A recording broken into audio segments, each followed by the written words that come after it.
A photo of me like sobbing in the back of a cab, and I was like, I ruined the one opportunity of my life. LOL. Tell me everything. I had the balls to get on an Instagram live and date guys for 3 seasons, 50 men, had sponsors. It's really remarkable how if you really verbalize what you want and you're really like focused, that you can make your dreams come true.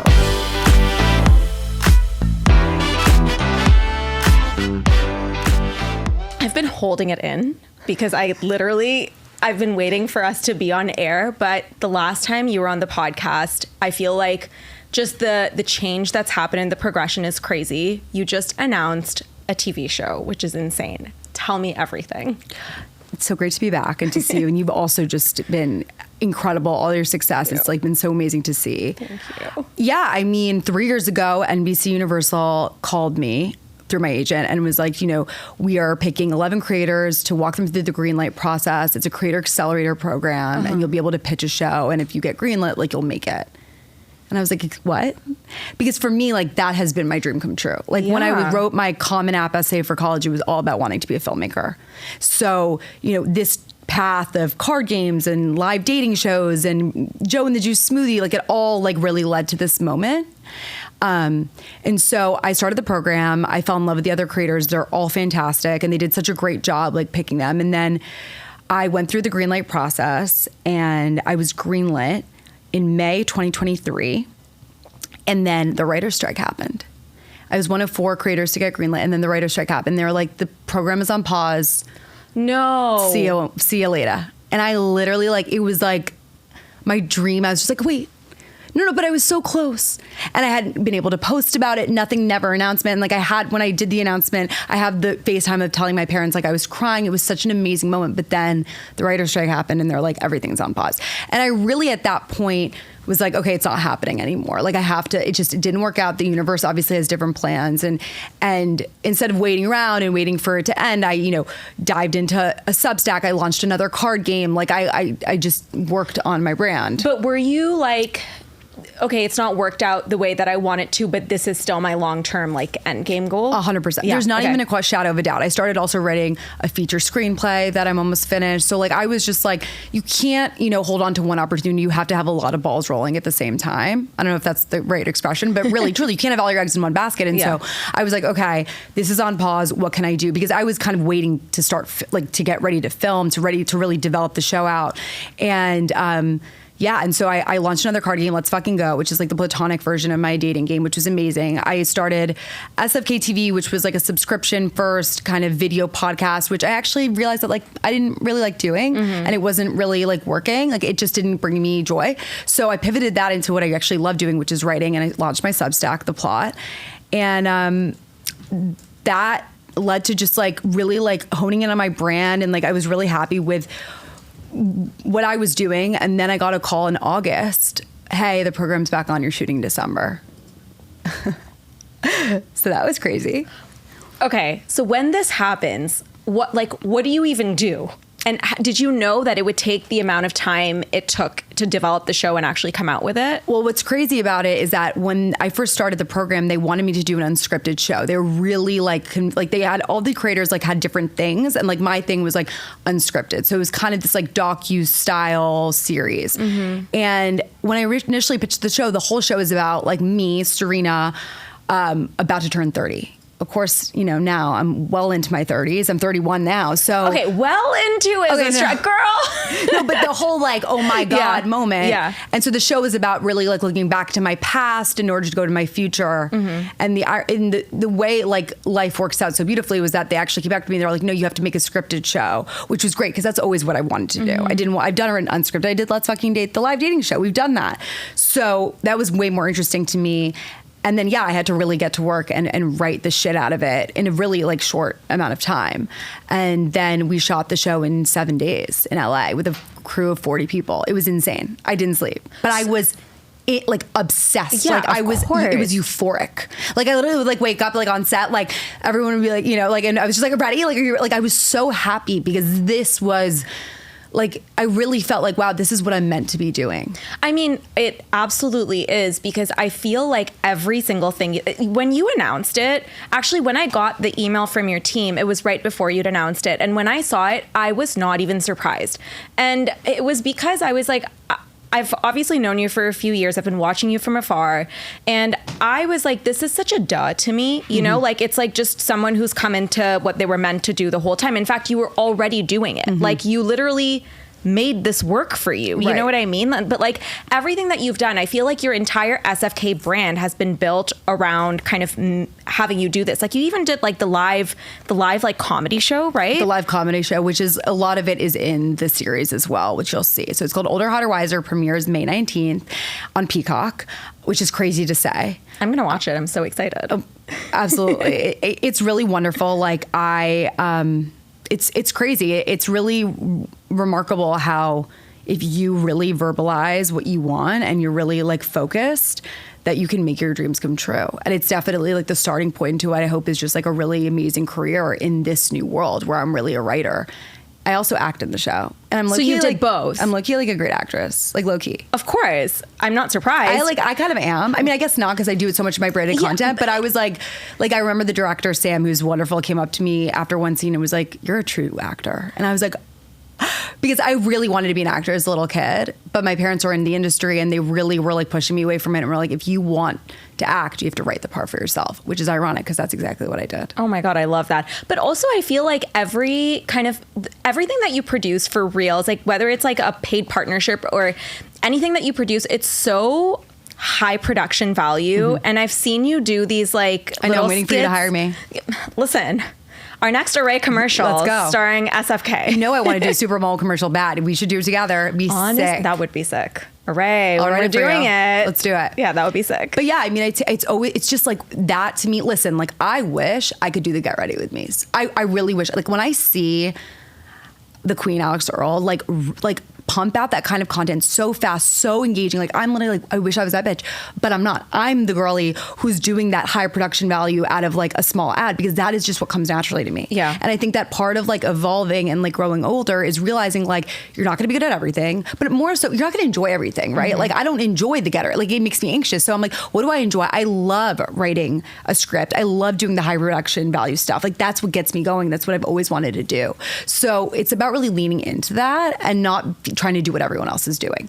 But that meant like, you know, I've been like sitting on this, you know, news for 3 years basically. And so it's like, it's kind of crazy that like, there was a lot of just keeping to myself and writing and all. Like, I was shooting this whole show. No one knew. I couldn't talk about it on social. And so there's also this kind of leap of faith where you're like, like, I'm an influencer or I'm a content creator. I'm usually documenting all about my life, and I can't do that about something that's so important to me. Like, it's kind of this like sacrifice that you have to make for the long term. Like, this whole thing, as you know, it's like the things that are the most fulfilling honestly take the longest and are really fucking hard. They really are. You kind of have to see the vision when no one else does, which kind of brings me to this next question that I have, which is, you were manifesting this. I'm going to say manifesting because I feel like that is really what you've been doing this moment for so many years.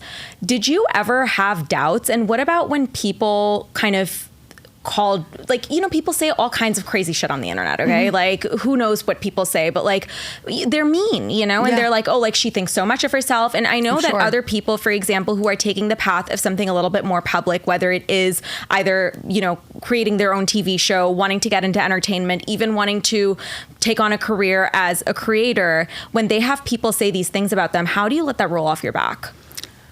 First of all, like, don't read Reddit.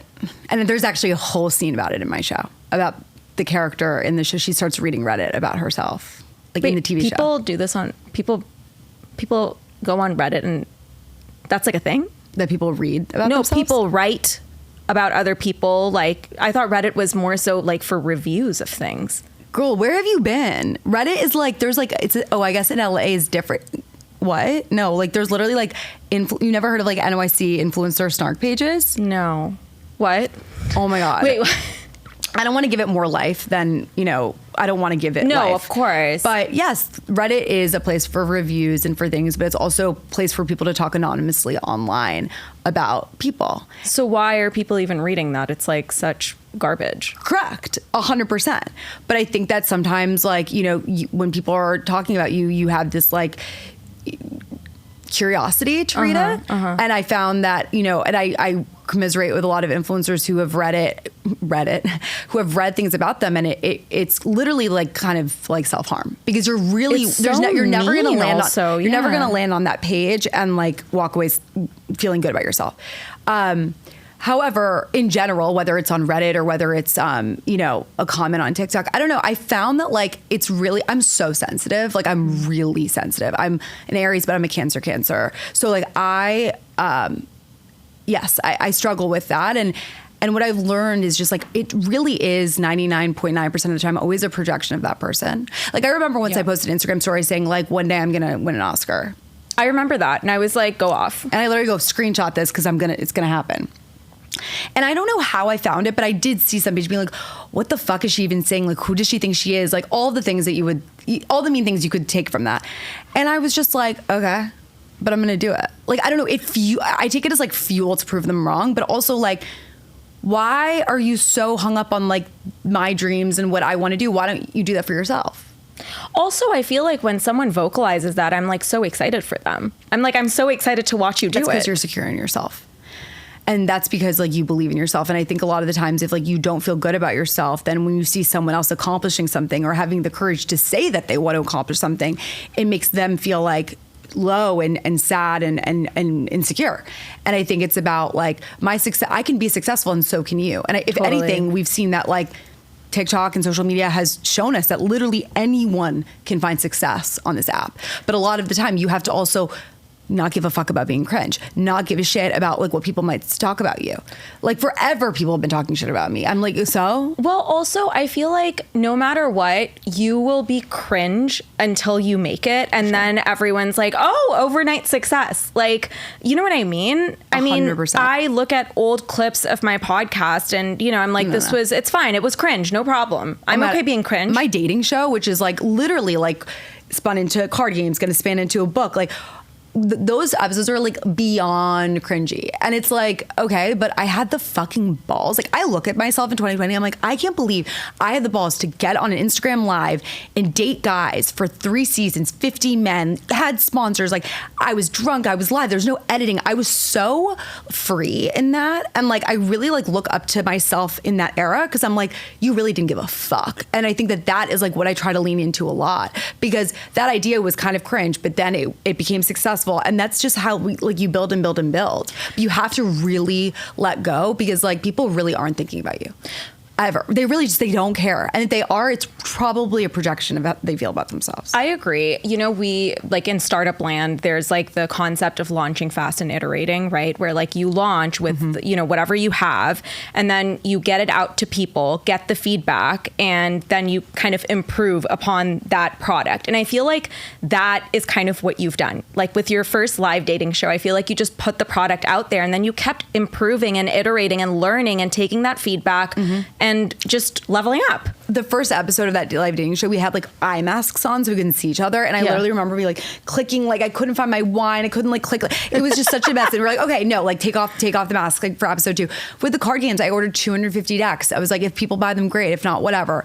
Like it spun into 4 different games. Like it's always like, you know, what is the fear? I think you have to ask yourself, like, what's the worst thing that can happen? The idea sucks. Like I said, like I launched SFK TV. It was a video for subscription. I wanted it to be like my own like streamer vibe. And like, I tried it, and I personally didn't love recording 30-minute episodes every week. Like I've never done a podcast for that reason. It's not content that I like watching. So then why would I like making it? And I've always said this to be true, that it's like you cannot create what you would not watch yourself or ingest or absorb or buy yourself. Like you cannot sell what you wouldn't buy. And I think it's such a great lesson, because like as an entrepreneur or as a creator, like if you're making a video and you don't want to watch it back 5,000 times, then don't post it, or like don't make something else. And so like I think I've been always okay with like trying something, and like I don't see it as a failure. I just always see it as a learning lesson. I don't think it's a failure at all. Always. Because the thing is, otherwise people hold themselves back and then they won't try anything at all because they're so afraid. Of what though? Of like, of that's the people being thing. like, oh yeah, your idea sucked. Okay. Like think about any artist, any actor, any filmmaker, any entrepreneur. Like we've all like made mistakes. We've all launched something or created something that maybe we thought was great, but ended up being like whatever. I remember once I wanted to make wrapping paper, and I still to this day have like 150 rolls to sell. So if you ever want it, it has my face all over them. And I was trying to sell them. First of all, why would anyone that like actually want to buy like wrapping paper with my face on them? I don't know. And then two, like literally what? And two, I don't really wrap gifts. Like that's not something that like brings me joy. I don't like. I'm the girl that like buys the bag and then the tissue paper. I'm the same. Yeah. There's no then time. Why would I think that I could sell wrapping paper? Yeah. Yeah. So that was a really like, and to this day, I have so many rolls and it's like a running joke, but it's really like, okay, that was a miss, but also it taught me something that like, don't sell what you wouldn't buy, period. Easy. And I think that like, even with this show and writing it, I was just like, am I enjoying it? If I got into this show thinking, what are people going to think? And I already know that there's going to be negativity and so I can't. Well, you can't be everything for everyone, no matter what. For sure. And I know that. And that is very like also the SFK brand. It's always been very polarizing. So, but if I went into writing it being like, what are people going to think? What are they going to say? Then like, what does it become? It becomes nothing. And I think for me, it's like, do I enjoy watching this? Do I enjoy like, am I enjoying this experience of writing it? Yes. And so like, I really use that as my North Star. And I think that that's true for like anyone making anything. But really like, guys, like, what are the last 3 Instagram? If you yesterday tell me 3 Instagram stories you top through. Yeah, verbatim. I want you to tell me 3 Instagram stories, the text on screen. No, literally don't even. That's so funny because I actually don't remember. Yeah, because you don't care. Probably my own is the only one that I remember, Good. which is so funny because people are only thinking about themselves at the end of the day. There you go. Like that is so interesting. It's true. No one remembers. I literally can't remember. I can't even remember from today. Cannot remember a single one. And that should be so liberating and freeing that you are creating and no one's really thinking about you. It's just all themselves. So go off, create something. I love that. So for people who are wanting to create a really strong personal brand, because I think I would say all creators, you are probably one with one of the strongest personal brands I've seen because it's been intentional throughout the entire time. Thank you. You know, so what are your tips there? My tips are, it's a character. It's a character in a movie. If someone was dressing up as you for Halloween, like, you know, that like AI thing that was going around, like the starter pack? Yeah, like, yeah. I was like, this is literally an exemplification of like, literally like brand building, which is like if someone made a starter pack of you, what would be in that? And I always looked at SFK as a character. She talks a certain way. She always wears the power suit. She has her card game. She has the dog. It's like a good like character in her world. But like my little dog Poncho. But like I think it's like always about what are the colors that she's always wearing? Like what are her isms? Like mine was like if it's not a fuck, it's a no. Like fucking like I always was building that brand as a character. And I think that, and I did it also with Let's Fucking Date. Like, you know, the Instagram, all the brand colors were like literally like I took a photo of me and I did like, you know, red is my lipstick, black was like my eyelash color, gold was, you know, the color of my hair. So that brand is even an extension of me because I just took that world from me. And like even the typography we use, it's like black bold letters and then like script. And the script is supposed to be like a red lipstick that you would, you know, use on a date or like with the fucking in your name, whatever. That's how I think of these things. And it's for you. It's like if I were to dress up for you as you for Halloween, what would I wear? What would I say? What is that character? That is a personal brand. Do you also feel like doing that has kind of allowed you to show up as the character and kind of have it help you not kind of be affected by things people say? SFK was created because I'm so sensitive that I needed something to like an armor, a shield for myself, yeah, and a dialogue with myself that like, you're Serena fucking Kerrigan, let's fucking go, like you're amazing, like hyping myself up in the case of like being rejected. It was 100% that armor. And what was great is that I was able to realize like, wow, this helped me be confident, so now I can like help others and like have them use it for themselves and find a way to monetize it and really build a brand off of it. Mm-hmm. And so absolutely, it's an armor, and that's okay to like be able to turn that on. Like life is scary, being rejected sucks, like, but how can you find ways to like be that bitch? And also really like what it is at the core is talking to yourself like your best friend. Like that's what SFK is. It was literally like a conversation I had with my best friend being like, you're, you know, X fucking X, whatever, it's fine. And then when I was saying it to her, I was like, oh my God, like I could say that to myself. I could say, you're Serena fucking Kerrigan. Go make that TV show. Go post that Instagram. Like dance through that TikTok. Like go like be you and like and giving myself as much like loving and hype and nurturing as I would a best friend. That's what confidence is. Well, there's actually it's a thing in psychology. There's actually a book called The Alter Ego Effect, which I mean I feel like you've kind of done unknowingly, but it really is like I mean when you think about Beyonce, Sasha Fierce, right? Lady Gaga, exactly. All that, yeah. There's thousands of examples of this, but it really is a way that powerful, like successful people show up in rooms where you almost have to put aside the things that I guess like all your insecurities or times where you feel things more deeply, you put it aside. And even for me, like when I go into really important meetings, especially when it was like year one of the business and I, wasn't in a confidence like place where I am today, and I'd go into certain rooms, I'd have to kind of shed that part of myself and pretend to be someone, or like step into that version of myself that could handle it, Correct. So and it's incredible what it does, because I'm not asking you to like,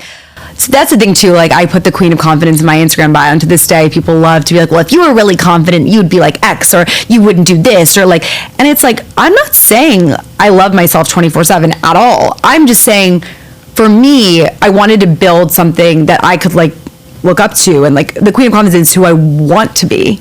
But also, I really think confidence is treating yourself like a best friend. For sure. That's it. For like, just treating yourself like a best friend. Like you don't have to, like, you don't love your best friend all the time. Like you're not obsessed with her. You like, sometimes she annoys you. Sometimes like you think what she's wearing is ugly. But like at the end of the day, like if someone's talking shit about her, you're going to fucking fight for her. If she gets ghosted by a guy, you're going to be like, fuck that guy. Let's go out for drinks. Like you're always going to lift her up. And so if you can look at yourself in that way, then I think that you're closer to really beginning a relationship of like loving and nurturing. Yeah, I completely agree with you. And yeah, I mean, it really is kind of treating yourself with the same love, you know? And I feel like so many times people are so mean to themselves. So mean. And I'm like, would you imagine saying that to your not even best friend, like worst enemy? Yeah. You wouldn't dare. Yeah. And it's crazy. Mm-hmm. So I love that analogy because it really is true. And you're right. Like no one feels confident 24/7. No. Like that's insane. And that's not the expectation. No. Right. But it's like, it's having, I think, modalities to get there and talk yourself out of it when you're kind of in a hole. Absolutely. So I want to talk about personal branding in the case of you then kind of having a boyfriend and publicly shifting from someone who was the dating queen to then having a relationship. Mm-hmm. What was that process like? I remember like when I was single, people were like, well, what are you going to do when you get a boyfriend? Because your whole brand is going to go out the window. And I really think like, no, I evolved. And I actually totally think evolved. That I don't think I would have the opportunities I have and like the confidence I have, but really like if I stayed in the single, I'm not saying there's anything wrong with that at all, firsthand that there's absolutely nothing wrong with that, but more like it felt like the right time to evolve and shift, and the content really shifted with it.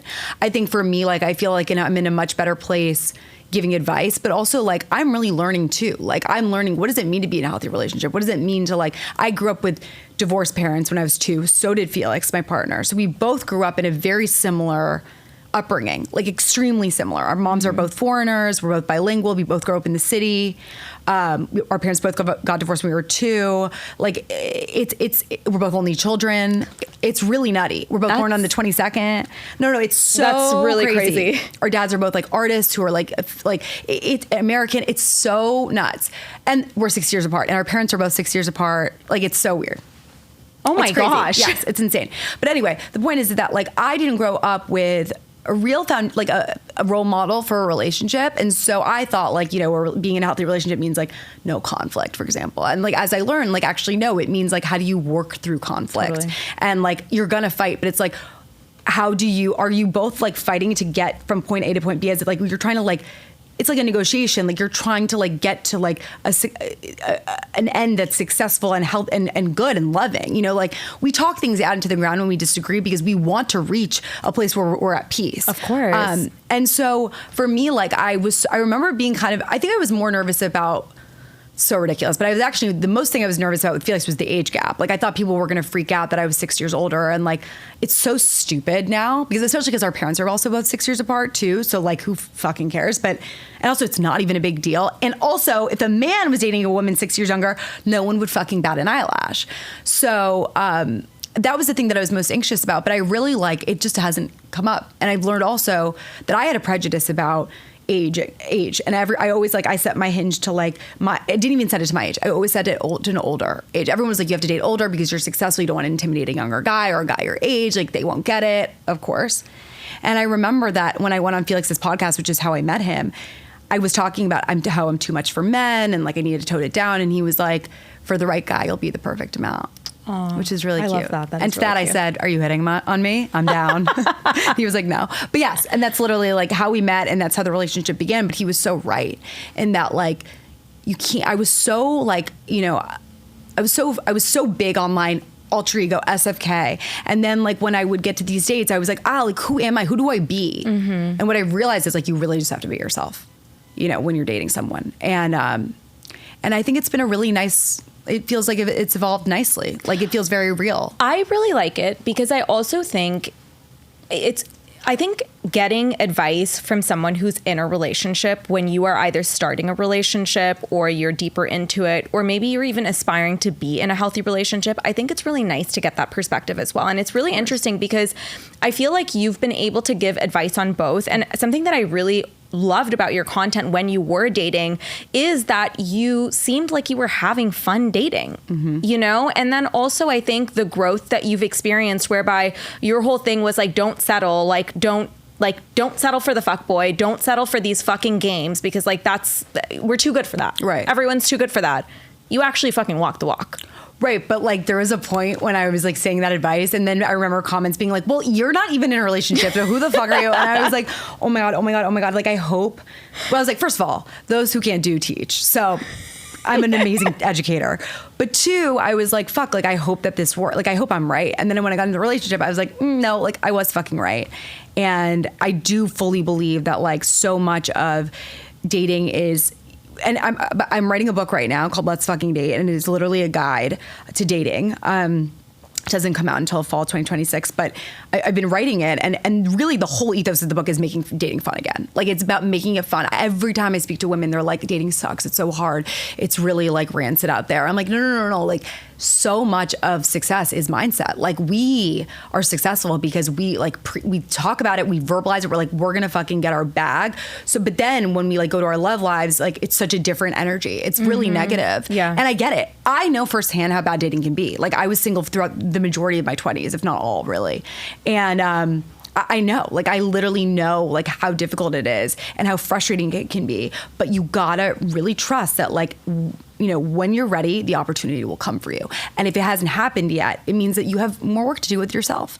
And I really I remember there was a point where I was I keep saying I'm ready for a relationship, but wow, I'm attracting all these fuckboys that are emotionally unavailable, and I'm obsessed with them. And I'm writing paragraphs in my notes app about them. Red flag. And so am I really ready for a relationship? Yeah. And so then I went back to therapy. I changed therapists. I really dig deep into myself, and I really was able to was I actually ready? And then the moment it happened, unfortunately, I know this is very annoying to hear, when I least expected it. When I really let life, I was just I really let go. It's so hard to surrender, especially when you're a woman and you have the biological clock. I know I know how hard it is. But you gotta just trust, really trust that you're gonna find your person the way that your name is Serena, and your middle name is fucking. You have to trust that what is meant for you will never leave you. And if you truly want a relationship, you will have that. I mean, I agree. And this is real fucking bold of me to say, considering I've been in a relationship for 13 years, but I really do feel I married my soulmate.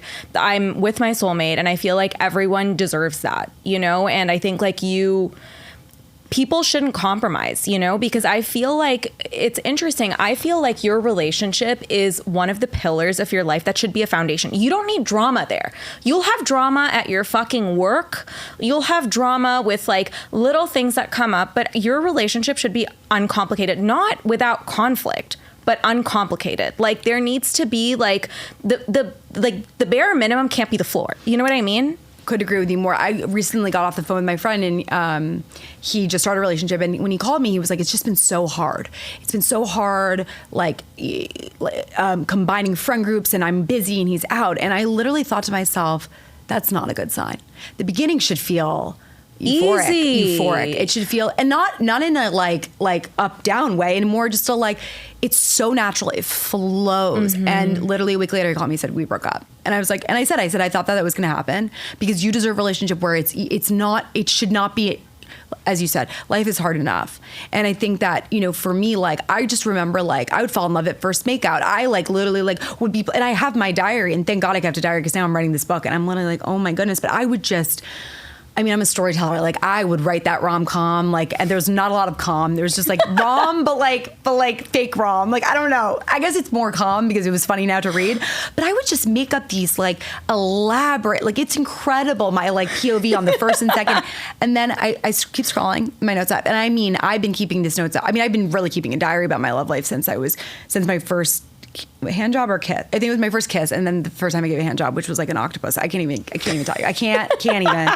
Don't, like, literally everyone at school was like this. I was like 12. I'm not even kidding. What? I've gotten better since then. But anyway, I've kept a diary my entire life. Switched to Notes app. Scrolling. Literally like so many fucking pages. Could be a memoir. Will be one day. And then I get to Felix, and there's nothing. And there was nothing because there was nothing to say. Because it wasn't this up and down nervous system shock. Oh my God, he texted me. Don't get me wrong, I screenshotted the most adorable texting, but there was nothing. There was no like drama. There was no drama. Exactly. That's the thing. And I remember like, I'd said to my mom, like when we first started like talking, I was like, oh, he's just so obsessed with me. And she was like, so are you. You can't stop looking at your phone. You can't stop smiling. But like, it was just so natural. And it really like, it was so easy. And I remember like, and that's really what it should be. And it's so annoying. And I know, like, if you're single listening, I know you're like, bitch, that's what everyone says, and they're rolling your eyes. But like, really don't settle until you find that. Because it has to be, you have to feel peace. Well, also, it's, those memes of people who are like, oh, like your married friend giving dating advice. Yeah. And like, that's me, right? Like, I've been with my husband for a long fucking time. I would love to hear. Truly. We got together in college, but like, we've worked on our relationship with a lot of intentionality, right? Like, we were always like, we want it to be fun and spicy until the day we die. Otherwise, like, why are we even together? Right. You know what I mean? So we've worked on that, and like, it's been the most fun, right? But I think what's interesting about you is that you've done it from both sides, right? Like, you've kind of done the single thing, you've kind of had the lived experience, but now you've actually arrived to the place where you're like, I went through that. And I promise you, I'm out here telling you don't have to settle. No, like, you can't. You can't. Like, you actually can't. Because, like, and that's the problem with the patriarchy, and that's the problem with the scarcity mentality. And, like, I remember there's an article that came out within the last year that was like, there's no good men in New York City, or New York City is the hardest place to date. I saw that. And the thing is, here's what's really interesting about that, right? My friends in LA, Sydney, Toronto, Bangladesh, everyone is saying the same fucking thing. There's no good men here. What? It's just not true. It's not true. Well, to that I would say, well, okay, when my mom immigrated here from Argentina, she told me that there was like, she was at NYU Film School, and she was in her, I think, early 30s. And she also saw an article, same thing, no good men left in New York. Like, she literally, it's the same shit. So it is 100% fabricated. It's the lore that's been regurgitated forever. Because then if there's no good men, then we have to latch on to that man that gives us an ounce of attention, does the bare minimum, and then we're at home having kids, and the patriarchy is perfect. Like, a independent baddie woman who makes her own money is very scary for the patriarchy. And so, like, I understand all this like rhetoric and fear mongering that is, and especially, don't get me started with the egg freezing now. Like, the amount of people, men, that were like commenting on my reels and stuff about my egg freezing experience, being like, oh, well, it's because you can't get a good man. Like, this, like, what the fuck? Like, one thing has literally nothing to do with the other, but it's very scary. And I think it's like, I really like my one thing, it's like, you have to let go of the scarcity mentality, because if you do that, if you think that there's no good men left out there, then you're going to settle, because you're going to settle for the first guy that like gives you attention or takes you on a date or holds the door for you. Like, that's the bare minimum here. But further, I'm going to say this is that, like, are there no good men left out there, or are you being too picky? Because that's real. I realized my own prejudice. I set my dating app to above my age. That means that there was probably 6 or 7 years of guys that were completely out. They didn't even stand a chance. That's fucked up. Yeah. I love that you say this, because Nish and I were talking about this just I want to say 2 weeks ago, right? And we were like, I think you need non-negotiables, and then the rest are nice to haves, okay? So when Nish and I started dating, my favorite food was sushi and steak. And you know what? He ate neither of those things, okay? Deal breaker? That could have been, right? Was it? No. And now he fucking loves both of those things. Oh my God, so real. Like I see that. I get questions that's like, I'm dating the guy, but he has the worst style. Like, should I cut it off? I'm like, bro. Nish was the worst dressed man in our college. They usually are. They need a woman. Yes, and now he's the best dressed guy in any room. Because I'm like, you can't get a fucking ready-made house. There you go. Like, also, it's not build a man. Like, it's not, and I think that's the thing. That's the constraints. And I think at the end of the day, it's about values, right? Totally. Like for me, like I am dating someone 6 years younger. They're in a completely different place in their career, but he was so fucking ambitious. Like he's, really curious. He wants to travel. Like he wants to make something of himself. It's he wants values, to be, yeah. It's all values. So it's like, instead of being like, he has to be 6'4" and go to an Ivy League, how about I have to be sexually attracted to him, and maybe he got a great education or wants to be educated or wants to have a great career. Like, what does having a great education really mean? Like, it means like, are they ambitious? Like, is that the value? That's what it is. Like, when I see these women, they're like, no one under 6 foot. I'm like, that's not what it's about. Do you want to fuck them? Because I've fucked a lot of guys that are under 6 feet, and like, I had the great sex, a great time, and I was so attracted to them. Like, it doesn't, what is that? And I think that if you can really look into that, like what are the values that you have, and like you said, the non-negotiables, then I think you're going to be more open-minded. Like, I can't believe how close-minded I was. I really was. Like, I really thought I was open and everything, but then I was like challenged with my own prejudice about certain men. Like I thought a 25-year-old guy could never be mature, and I'm so wrong. Well, because I think a lot of women share that. Guys that are not fucking Peter mature. Pan. It's the syndrome. That's New York has the Peter Pan. No, syndrome LA problem. girl. Oh no, yeah. LA, I don't know. I think we beat you. Yeah, I mean, there's like 60-year-old men thinking they're 21. No, that's crazy. I think that's actually probably a worldwide epidemic. Probably, yeah. But it's about challenging yourself and being like, you know what? I'm gonna go on this date. This doesn't maybe on the hinge, it doesn't seem like a 10 out of 10. But I'm going to go on this date because it's either for practice, potential, for the plot, for penis, if you're lucky. But like really just like, every date was practice for me. I realized like the things I do like, don't like, the red flags to look out for, like how I wanted to talk about myself and present myself. Like if you can just kind of let go of each date being this like end all be all thing, then I think you're going to enjoy it a lot more, and you're actually going to be a lot more successful in dating. I mean, worst case scenario, you come out of it with a good story. Maybe a friend. Maybe you come out of it with a friend. Maybe you come out with a friend. So real. So, or for the plot, for your memoir. Yeah, exactly. I mean, come on.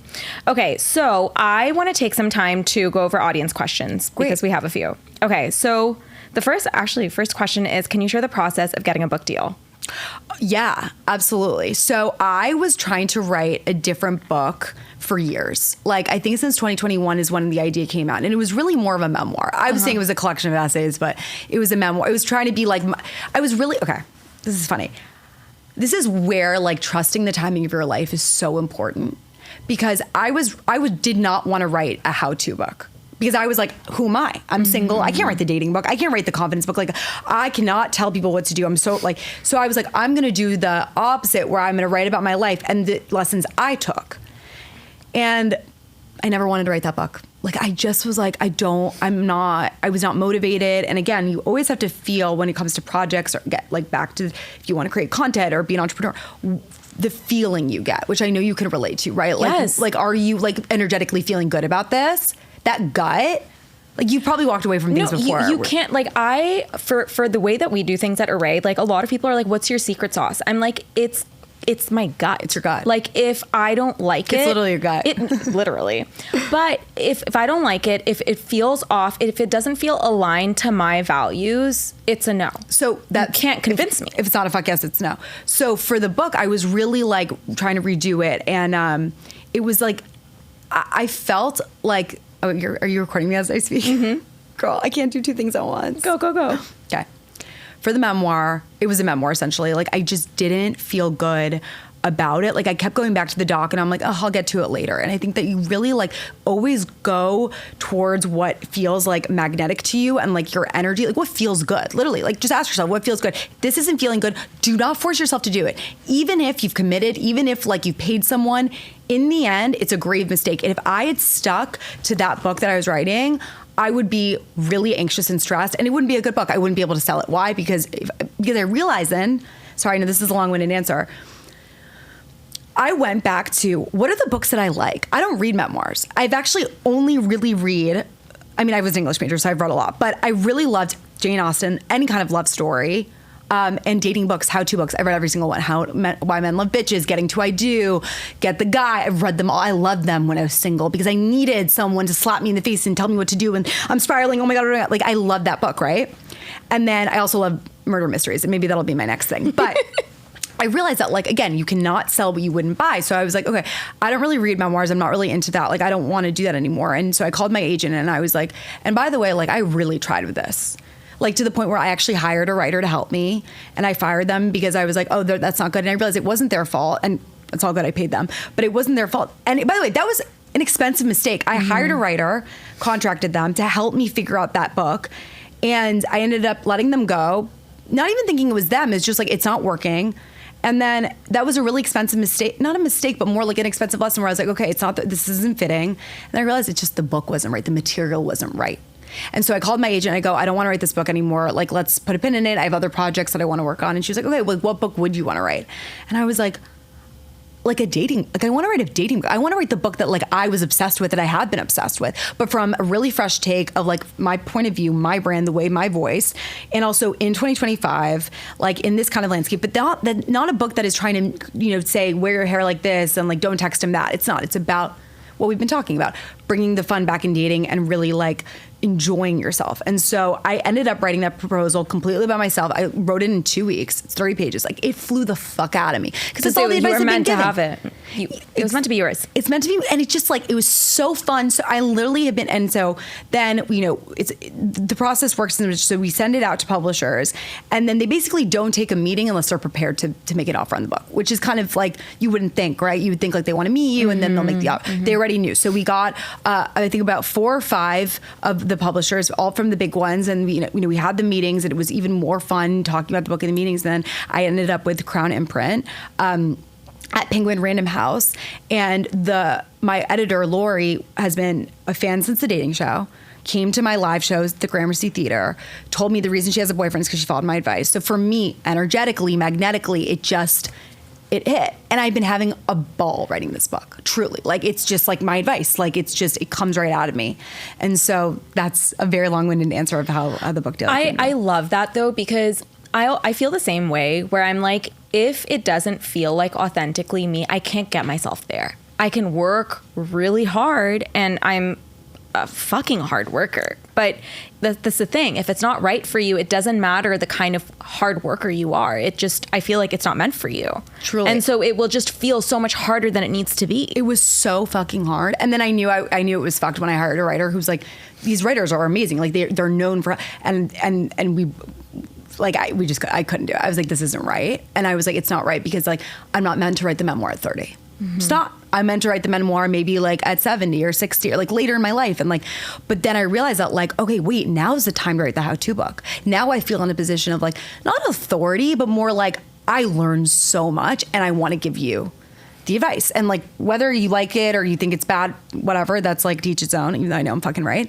But now I'm in a position where I'm like, okay, we can fucking do this. But do you see, in 2021, when I started this process, I wasn't there. And that's why like when people get so caught up in like the failure and the not trying because it might not work out, but like things really just align the way that they're supposed to when they're supposed to. Yeah, timing is so important. It's everything. It really is. I could not write this book that I'm writing maybe even a year ago. It's happening now for a reason. And that's why I like to circle back to the Peacock show. When they put it on pause, I was upset, but it was the first time that I'd actually like trained myself to be like, if it's meant to happen, it's going to happen. It's going to happen when it's supposed to. And the show that it is now, if I had made it before the writer's strike, oh my God. I mean, I feel like you're a different woman. Different person. Fully different person. And I also feel like, you saying that you're into your 30s now, and you are, I feel like the lessons, like you almost have like further out vision. Fully. like fully. And that's why I'm like, you know, time, all that perspective it gives you, like the rejections don't hit as hard as you get older. Cause you're like, it's going to, I know. I'm like, going to redirect you. Yeah, exactly. And how freeing is that? But like in my 20s, yeah, like it really fucking sucked. Well, your prefrontal cortex is barely developed. I know. And like, I remember like when I was in, I think it was about 24 or 25, I auditioned for E! News to be a host. And I like, they brought out the teleprompter and I couldn't read the words. Like, I literally like flubbed up. I mean, like I was an English major, like I can read, could not, like I literally was so anxious and I boofed the whole thing.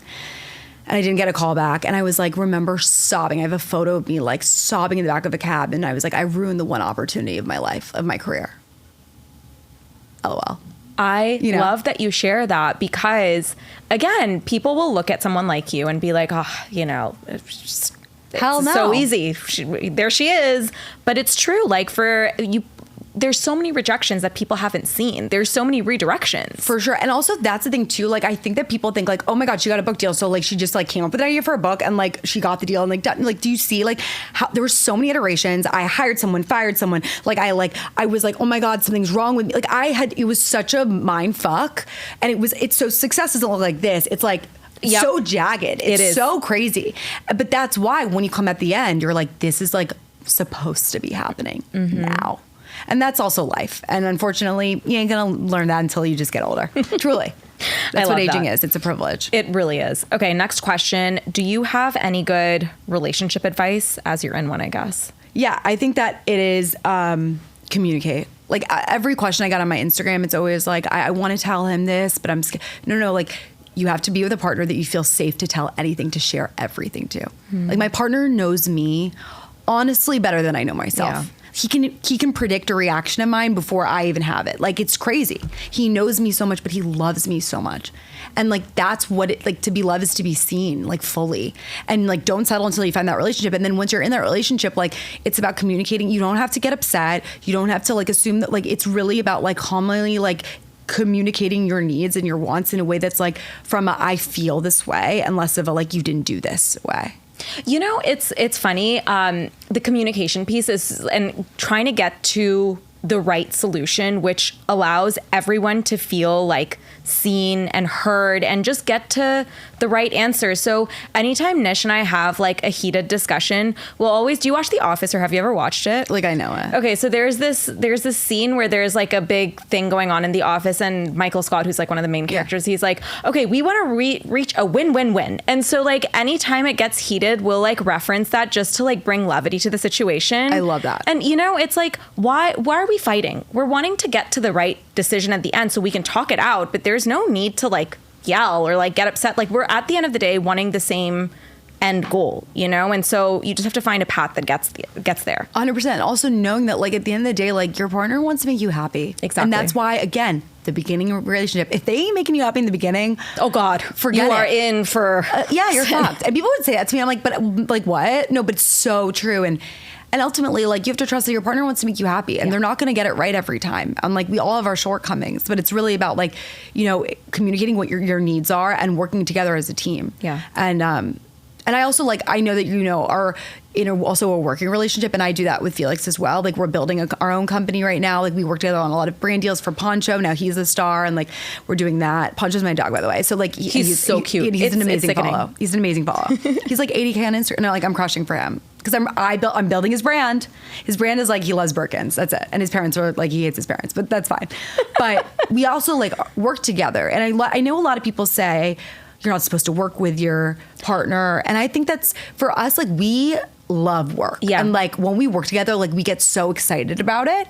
And I actually think it's like helped us a lot in our relationship as well. I say the literal same thing. Yeah. I'm like, it has made our relationship so much more fun.